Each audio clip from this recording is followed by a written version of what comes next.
Could you have done it without them? And can you give me some idea of how much of the effort was actually them?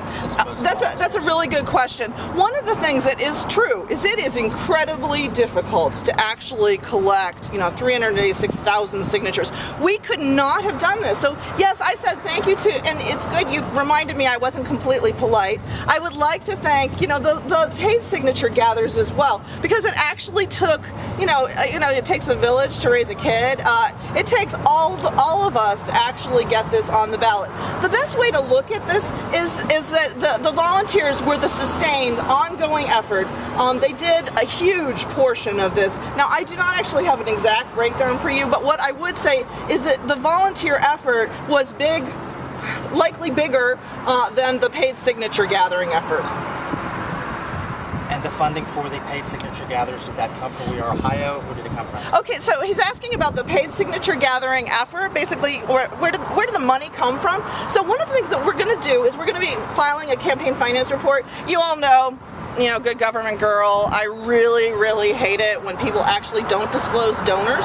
So one of the things that we are going to do is actually let people follow the money. We will not be doing that thing that sometimes they do where you create a nonprofit and the nonprofit gives to the political action committee to circumvent that. So we will be getting that information out. So who are our donors? Of course, this is just kind of in a general way. We have a variety of different donors, the way that you would imagine a campaign would have, which includes folks that just care about redistricting reform, and these do include a variety of different individuals and organizations. What I would say, and I want to highlight this, is in a winner-take-all system, I want to highlight we're not getting money from the winners. Does that answer your question? Yes. Okay. So, I'm sorry, how much did We Are Ohio help with the paid signature gatherers, or did they, or was it pretty much they brought you across the line, or? So the question was about, We Are Ohio, and I'm assuming you all can hear me because I've got a big voice. But just in case, I wanted to. The question had to do with We Are Ohio was very active, and the way that they were the most active was in actually getting their own members to actually get out and get signatures. And so the way to think about the We Are Ohio support isn't in a monetary way; it's in a people power way. Voters reaching out to other voters, getting signatures so that we can actually get this on the ballot. Make sense? Yeah. Did they contribute a certain amount of money, or is that yet to be disclosed? It will be disclosed. I have to tell you, I don't know what the monetary contribution would be off the top of my head. I don't know. But we will disclose it. What I would say, to me, I guess the reason I'm not remembering it is that it's not as important is the fact that what happened is that all these different organizations came out here and collected signatures. And I'd like to highlight Kathy Johnston from Ohio is behind you, somebody who collected a ton of signatures. And I think we're really fortunate that we've had all sorts of different groups out there, and individuals collecting signatures. There are some of the State House arguing, we were hoping to come up with a bipartisan solution coming out of the legislature. They've got, two groups, I think, that might be working on this. Why did you feel like that was not going to be a good option? Well, do you want me to answer first, or do you want to go? Go. I was going to say, okay. Either one of us can do this one. We both sat down there for the last 6 years while they came up with nothing, and so I had their chance. They had their chance. Cattherine? I guess my answer is, anybody who knows me knows that I am always thinking about ways that we can improve democracy. And I'm a bit of a Pollyanna. When everybody says, this is not going to get better, I don't know why you're imagining getting this better, I'm a bit of a Pollyanna, and I cannot imagine the legislature being able to come up with a bipartisan compromise. And then on top of that, okay, so imagine you come up with a bipartisan compromise.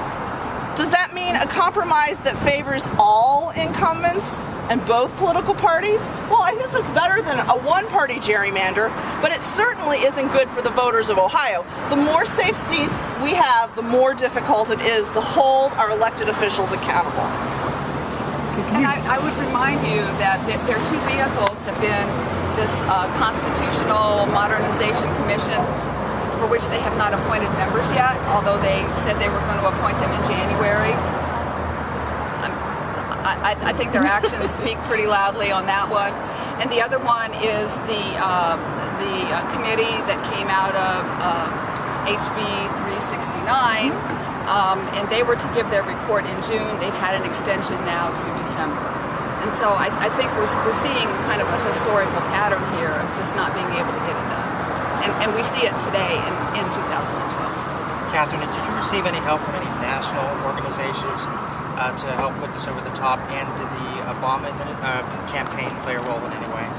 Okay, so the question was, were there national organizations? Okay, so of course there are organizations, so like we'll say the Sierra Club, it was the Ohio chapter. So primarily I'm trying to think of the different organizations that are involved. So there are organizations like the League of Women Voters that are actively involved, Common Cause that are actively involved, that are national in scope. So were there national members that made a huge difference? I would say the League of Women Voters made a huge difference, and they're, so that they're, but primarily, this is completely Ohio driven. I have to tell you, I'm living my fantasy right now, which is to actually change the system and actually, take this, put this in our own hands. That notion of a citizens commission, our lines drawn in a way that's fair, that's compact, that represents our communities, and make sure that our vote counts. And when we think about the whole process, and we go back and we think about, it is a lot to expect our elected officials to go and redraw their own district lines for their own political party and their own friends. It's such a conflict of interest. We ask these folks all the time, hey, don't vote if you have a conflict of interest. And yet we expect them to establish district lines? How do you do that? How do you do that? So what we're really doing is, moving things, changing things so that the citizens are in charge. Now the question had to do with kind of national folks. So most of the folks that were active were folks from Ohio, and it's those chapters that are Ohio chapters. And the Obama campaign? Okay, so in terms of, there are candidates that are supportive, and in terms of, Obama campaign, for example, has not endorsed. I don't know what activities they took. One of the things that's kind of interesting is different folks being involved in different ways. You all know that, for example, the Libertarian Party was actively involved, and one of the things that has been surprising is, we'd like to have people from all political parties actively involved. Folks are choosing to do what works for them. Have they been involved in our coalition? No, not at all. And in fact, I've actually never really talked to anybody from the Obama campaign